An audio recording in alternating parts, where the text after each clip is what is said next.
mulai pelajaran, mari kita berdoa dulu ya, biar belajar kita lancar. Siapa ketua kelas di sini? Aryani, silakan doa dipimpin.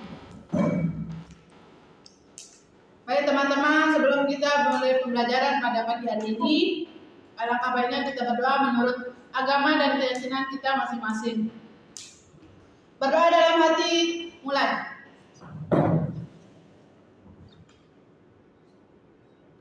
Berdoa selesai. Baik, terima kasih Haryani. Sama-sama Bu. Sebelum itu ada yang nggak masuk atau semua masuk? Ada yang nggak masuk Bu? Siapa saja yang Putri. Yang kenapa Putri? Dia sakit. Sakit. Oke, baik. Nah, sebelum masuk materi, Ibu ingin bertanya, siapa di sini yang punya akun TikTok ataupun Instagram ataupun media sosial lainnya? Saya punya banget Bu. Rata-rata punya ya di sini. Ya Bu. Menurut kalian, apakah semua komentar yang kita tulis di media sosial boleh disampaikan begitu saja? Tidak. Kenapa? Kalau menyangkut orang lain nanti sakit hatinya. Ada yang lain, jawaban lain? Bisa menyakiti hati orang lain. Barang hoax.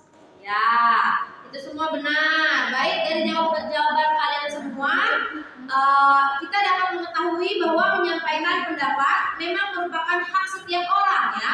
Tetapi harus dilakukan dengan Hati-hati. ya. Nah, jadi hari ini kita akan mempelajari materi kemerdekaan berpendapat di era keterbukaan informasi. Baik, setelah pembelajaran ini diharapkan kalian itu mampu untuk menjelaskan makna kemerdekaan berpendapat, menjelaskan bentuk-bentuk penyampaian pendapat, serta menganalisis contoh kemerdekaan berpendapat di era digital. Ya Bu. Siap.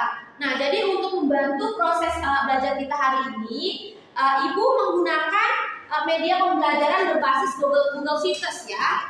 Nah, pada Google Sites ini terdapat materi pembelajaran, video pembelajaran, studi kasus, Google Form, dan kuis yang dapat membantu kita memahami materi. Canggih. Nah, jadi sekarang kita masuk ke materi ya. Kalian bisa akses di materi. Kalian sudah Ibu bagikan linknya ya, karena Ibu minggu lalu Ibu sudah suruh kalian untuk membawa handphone. Jadi di Google Sites itu terdapat bagian materi. Kalian bisa klik di bagian materi tersebut. Di sana ada buku, komik, serta materi ya.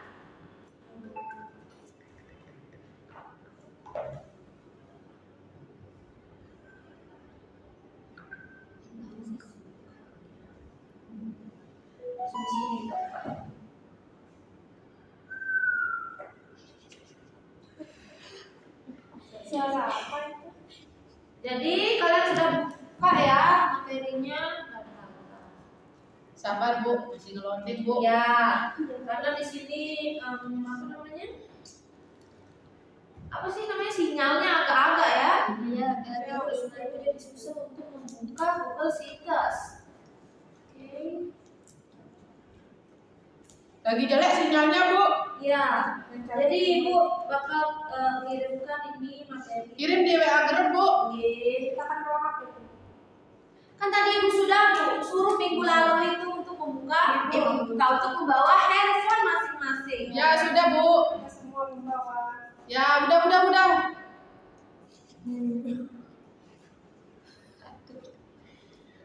Tunggu sebentar, Ibu buka ini. Soalnya materinya ada di sini. Karena di Google Sites itu tidak bisa dibuka. Jadi Ibu menggunakan PDF saja untuk melihat ini apa sih namanya?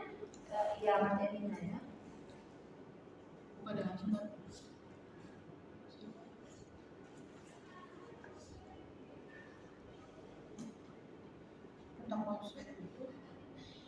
Ini materinya. Oh, materinya. Yang Ibu bakal bahas ya. Di sini ada makna, jaminan, bentuk.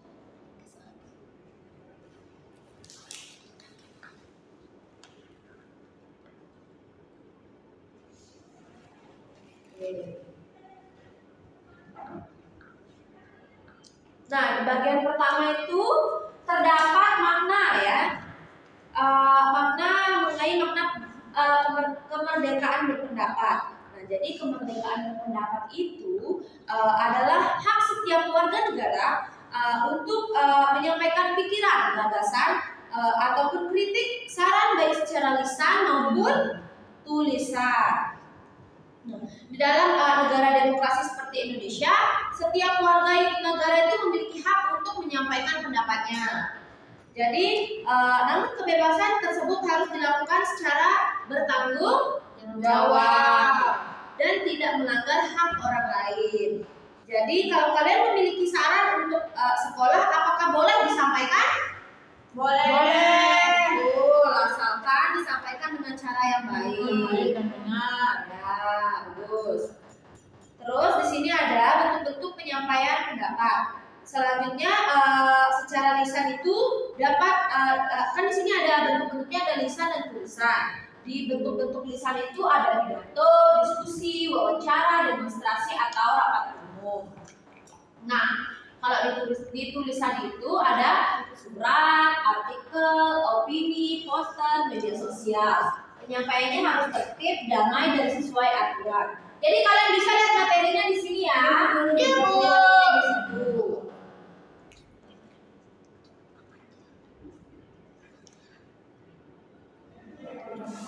Nah, apakah ada jaminan kebebasan berpendapat? Ada dong. Nah, jadi dijamin dalam Undang-Undang 1945 dan berbagai undang-undang. Jadi selain itu juga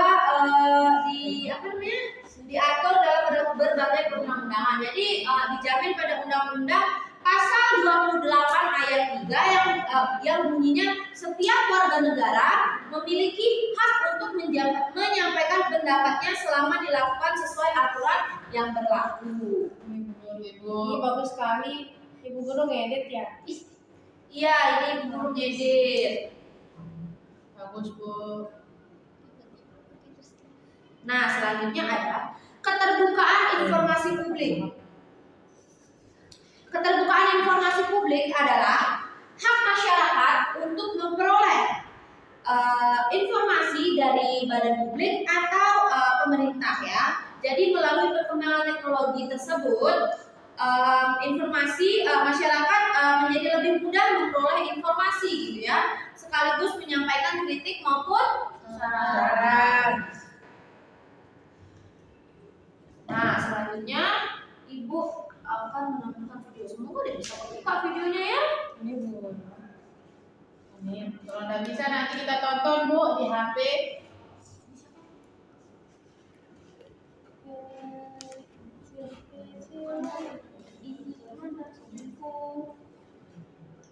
Nah, buka di sini coba, Bu. Oh, ini ada video. Oh, bagusnya. Lengkap gitu. Ini langsung menuju ke YouTube karena ini kosong di YouTube ya. Jadi, lamanya Signal ini. Bilang mau.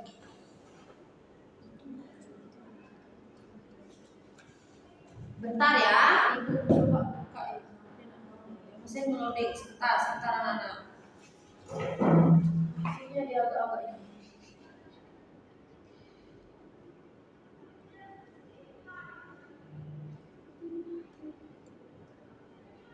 Ya ampun, lama banget.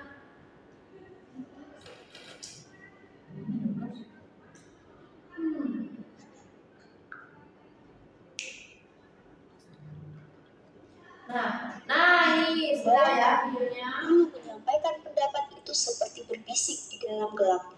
Sekarang dengan Didengar ya satu anak. sentuhan jari, Lihat. semua Iya, Bu. orang bisa mendengar dunia. Inilah kemerdekaan berpendapat, hak suci setiap warga negara untuk menyampaikan pikiran dan ide, lisan maupun tulisan.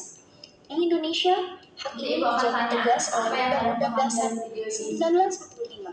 Sebuah perlindungan, tapi juga berarti tanggung jawab. Bentuknya beragam, dari artikel, pidato, hingga aksi damai. Semuanya harus tetap dalam batas hukum dan kesusilaan. Keterbukaan informasi publik memperkuat ini. Masyarakat berhak tahu dan ikut mengawasi, menciptakan demokrasi yang sehat. Namun, kebebasan tanpa batas berbahaya. Hendaknya pendapat disampaikan dengan sopan, berdasar fakta, dan menghormati perbedaan. Digunakan kemerdekaan ini dengan bijak untuk membangun, bukan untuk memecah belah. Demokrasi kita, tanggung jawab kita bersama. Nah, jadi itu tadi video yang Ibu buat. Nah, dari video tersebut apa yang kalian pahami? Coba ada yang bisa?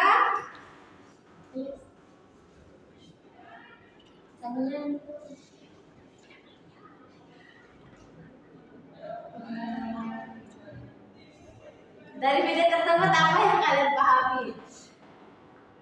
Ada yang tahu? Kita harus Ya,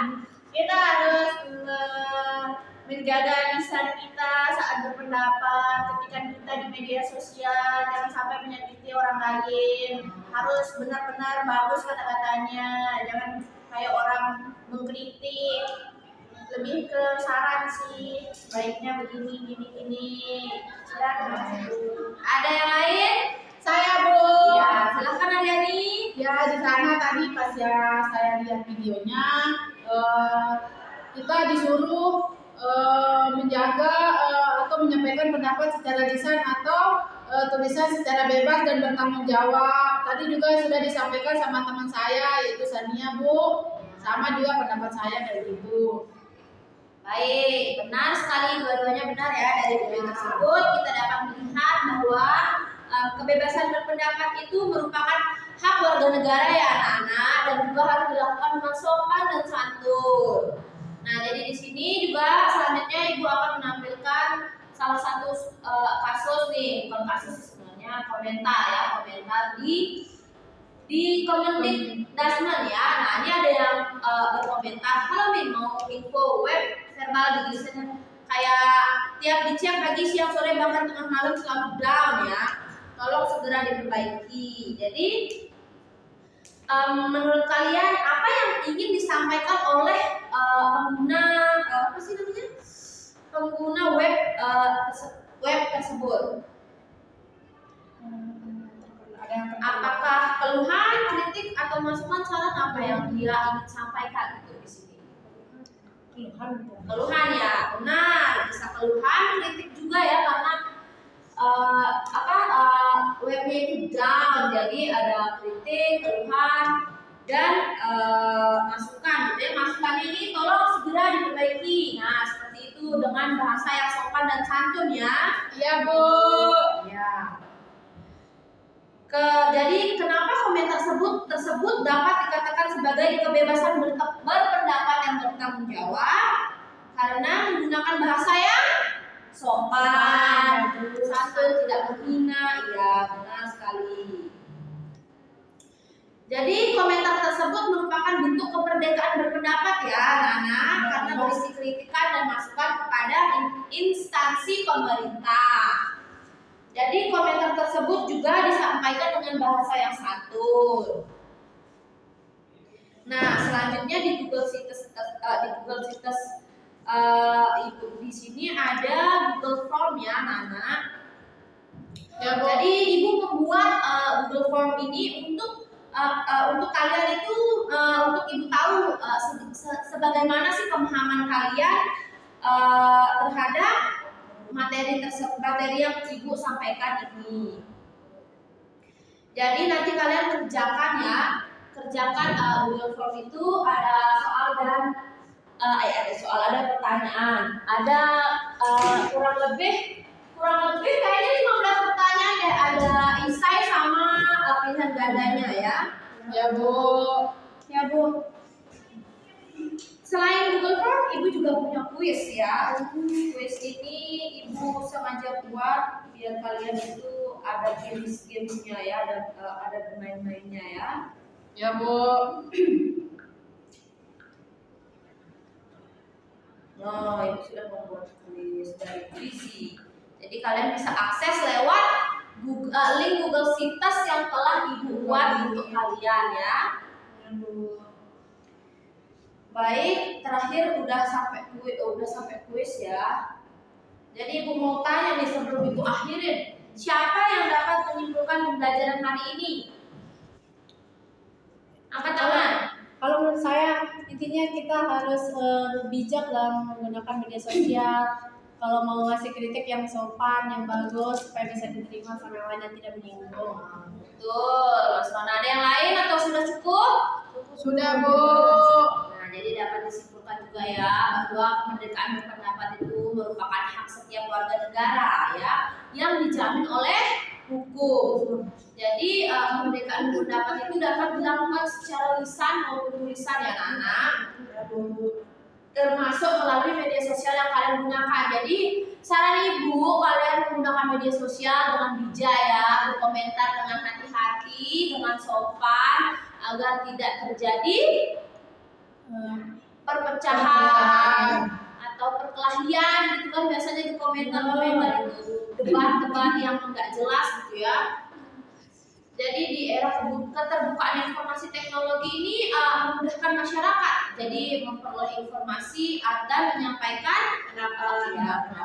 Namun kebebasan tersebut tetap harus digunakan secara bijak ya, anak-anak. Berakhir ya materi kita pada pagi hari ini melalui Google Sites tadi. Materi video pembelajaran studi kasus, Google Form dan Quiz dapat diakses dalam satu platform ya anak-anak, sehingga pembelajaran itu menjadi lebih interaktif dan mudah dipahami. Oke? Oke. Jangan lupa terus semangat anak-anak untuk belajar setiap harinya ya. Kalian pasti punya cita-cita kan? Ya. Jangan lupa semangat terus.